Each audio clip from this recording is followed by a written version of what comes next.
Welcome to this explainer. Think about this for a second.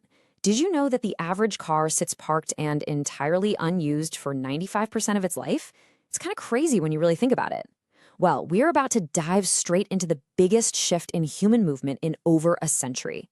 The way we get from point A to point B is fundamentally changing.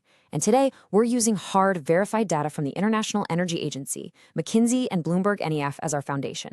We want to separate the sci-fi hype from the very real technological reality. So let's explore exactly how clean energy, automation, and intelligent systems are coming together to completely rewrite the rules of mobility. For literally thousands of years, human transportation kind of just stood still. We relied entirely on muscle, wind, and horses. Then, in less than a century, we absolutely exploded forward. We went from the first steam-powered railroads that literally built nations to the combustion engine automobiles that defined the 20th century, all the way to putting humans on the moon. Every single one of these revolutions completely transformed our economies and our cities. And right now, we are standing at the dawn of the very next great era, the age of AI and connectivity. So we have to ask a crucial question right out of the gate. What actually happens when vehicles start driving, flying, and navigating entirely by themselves? Take a second to just imagine a morning commute where you never touch a steering wheel, never slam on the brakes, and literally never stress about gridlock. The answer to this question isn't just about convenience. It's going to redefine how civilization itself moves over the next 30 years. Okay, here's our roadmap for this explainer. 1. The next revolution. 2. AI, the new driver. 3. Electrification of everything. 4. Mobility takes to the sky. 5. Overcoming the roadblocks. And 6. The world in 2050. Kicking things off with Section 1, the next transportation revolution, moving beyond fossil fuels. You know, the future isn't just about some cool new electric car. Actually, scratch that. It's way bigger than any one vehicle. It is an entire interconnected ecosystem.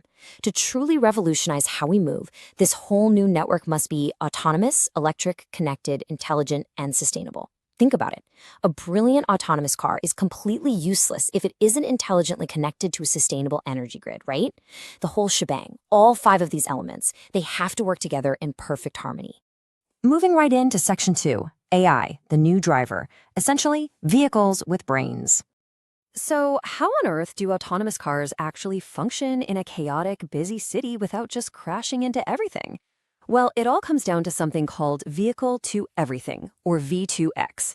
This is a massive digital network allowing vehicles to share real-time data with other cars, smart roads, and the city infrastructure itself.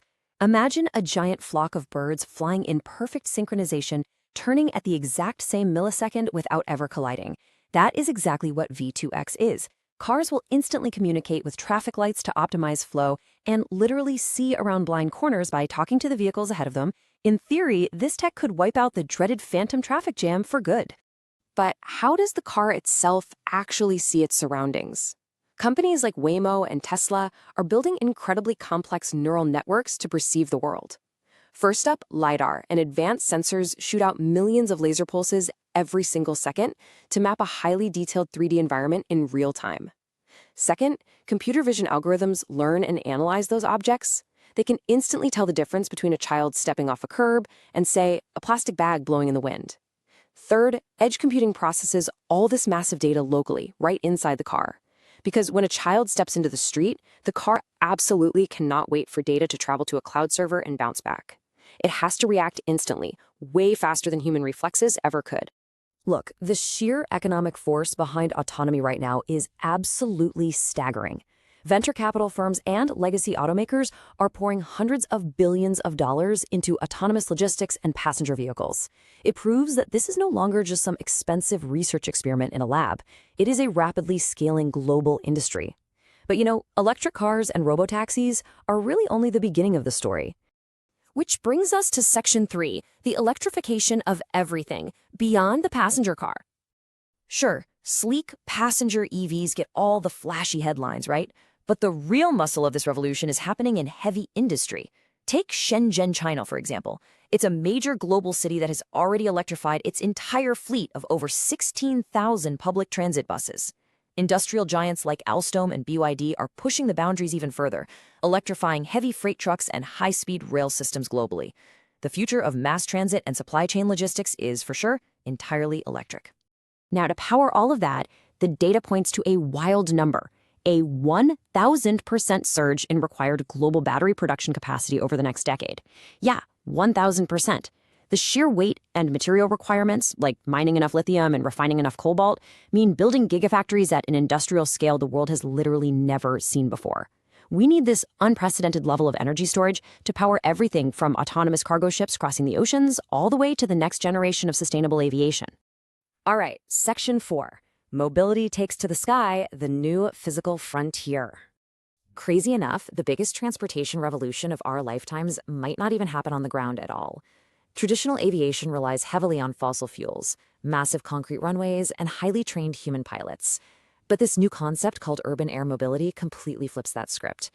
It uses eVTOLs, which stands for Electric Vertical Takeoff and Landing Aircraft. Just think of them as massive, whisper-quiet drones that safely carry humans. Companies like Joby and Archer Aviation are pioneering these autonomous flying taxis to completely bypass street traffic, taking off vertically right from the middle of our city centers. No runways required.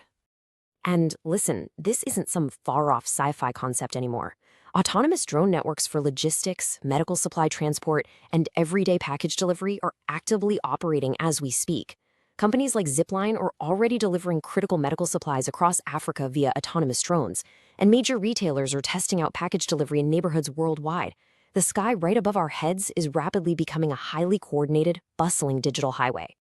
Now we got to talk about Section 5, overcoming the roadblocks. Time for a reality check.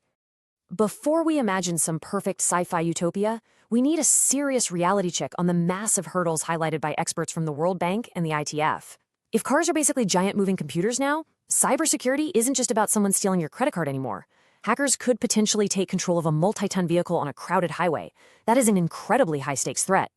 Add to that the astronomical costs of upgrading global power grids to handle all this charging demand, navigating constantly evolving government regulations, and honestly, simply earning public trust. You have to convince everyday people that an AI is perfectly safe to fly their family across town. That's a huge hurdle. Then there's the human impact, which is absolutely crucial. Will this technology only be available to the ultra-wealthy, or will it democratize transport for everyone?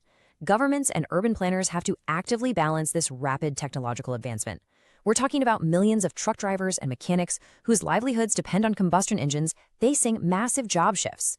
We have to ensure equitable public access so these smart networks actually benefit everyone, and we have to write incredibly strict regulations for AI safety. It is a very delicate balancing act. Finally, let's look at Section 6, the world in 2050, the fully integrated smart city. If we can successfully navigate those massive economic and technological hurdles, what does 2050 actually look like? Well, future cities might no longer need sprawling parking lots or even personal car ownership. Instead, we'll likely see a massive shift to mobility as a service, or MaaS. Imagine Netflix, but for transportation. You don't own a car, you just subscribe to a service that provides the exact vehicle you need exactly when you need it.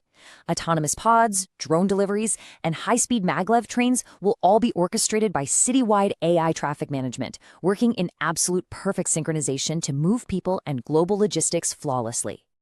The next century of mobility relies on every single mode of transport communicating seamlessly together.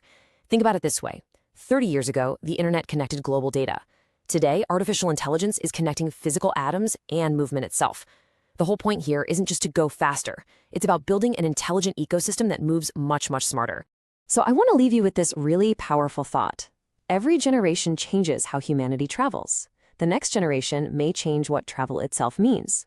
The future of transportation is arriving way faster than ever before. So when your car no longer needs you to drive, what are you going to do with all that reclaimed time?